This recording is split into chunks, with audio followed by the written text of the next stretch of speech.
Bonjour, j'espère que vous êtes tous en forme. Je suis bien contente de vous retrouver.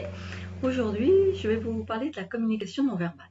J'ai l'habitude d'animer des ateliers et des conférences sur Paris, en région parisienne, et vous pouvez retrouver tout ça sur mon site coaching-confiance. Alors, la communication, eh bien, ça ne sera pas n'importe laquelle, ça sera la communication non verbale. Et en deux, trois petits gestuels, je vais vous parler de la signification de deux, trois petits gestuels. Parce que avez-vous conscience que sur 100%, eh bien, les mots n'ont une importance de combien à votre avis? De 7%, ce qui est vraiment très très très peu.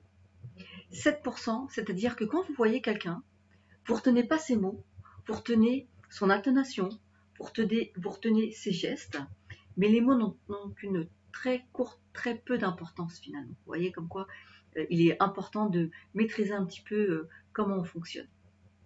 L'intonation de la voix, eh bien la voix c'est uniquement la voix, l'intonation. D'ailleurs on pourrait très bien, rien que sur le ton de la voix, quand on ne comprend pas la langue, on sait très bien le climat, c'est-à-dire si les gens sont satisfaits, sont paisibles, sont en colère, rien qu'à l'intonation de la voix. D'ailleurs je suis sûre que vous aussi comme moi, eh bien quand vous avez quelqu'un au téléphone, vous pouvez très bien dire comment va la personne. Comment va la personne, rien qu'au son de sa voix, de l'intonation qu'elle prend. Donc 38%.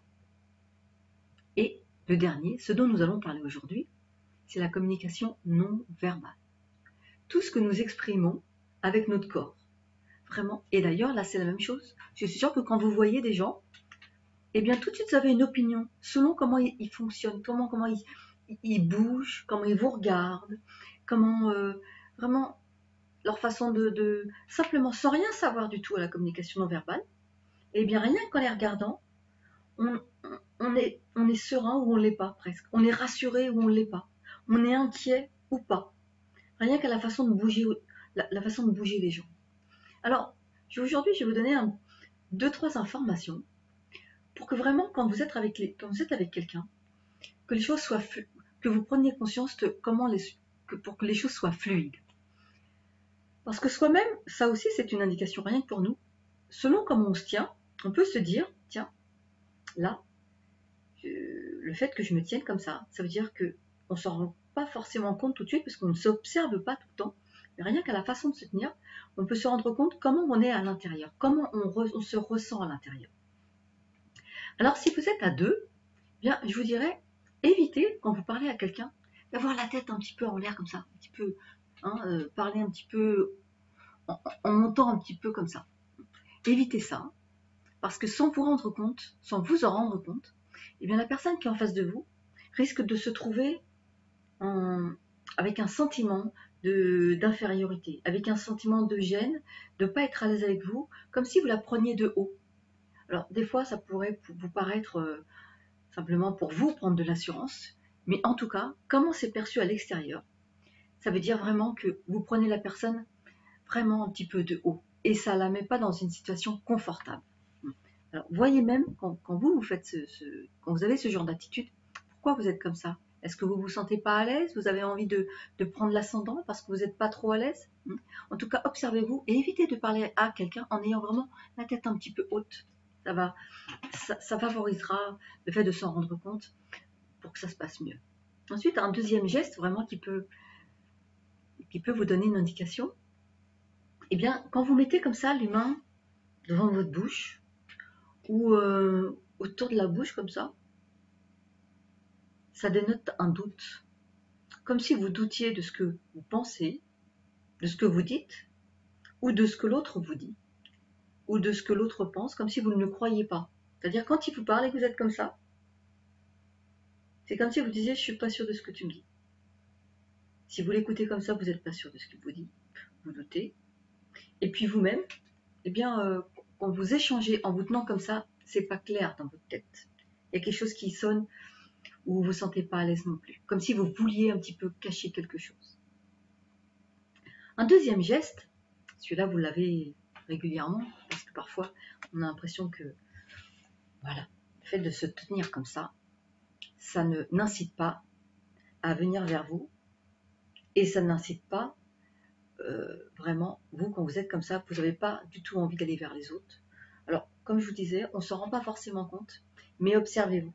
Des fois, on écoute, on est dans une réunion, on ne réfléchit pas, on met les bras comme ça, on croise les bras. Eh bien, prenez conscience que quand vous faites comme ça, votre inconscient il est juste en train de vous dire, je suis pas bien là, si je pouvais partir, je me protège, je suis pas en confiance. Vous voyez? Donc, le fait d'avoir la maîtrise un petit peu de tous ces petits mouvements, ça peut vous aider.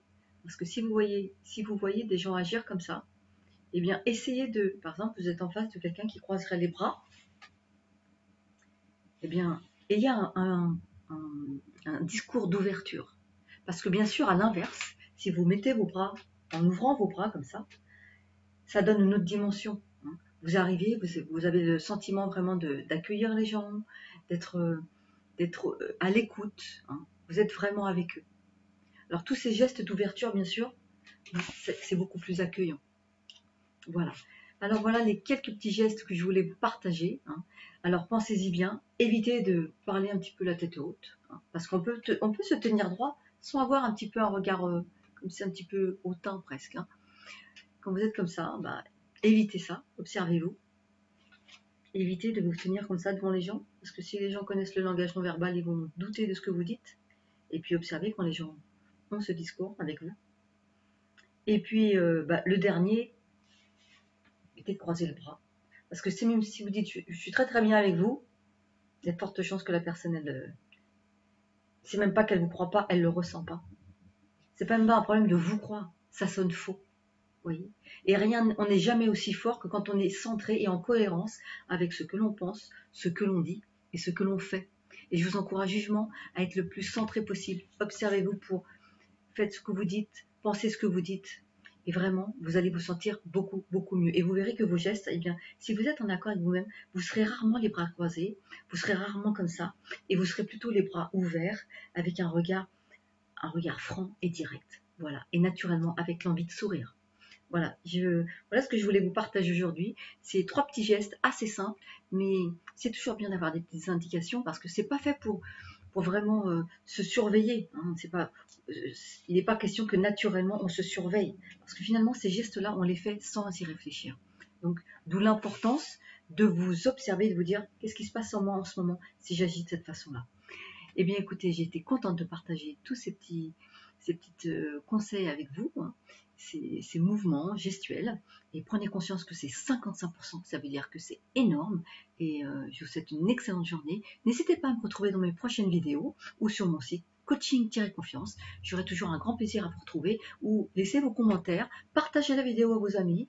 Ça sera un vrai plaisir que de partager avec vous et d'avoir vos commentaires. Voilà, je vous souhaite une excellente journée. À très très bientôt.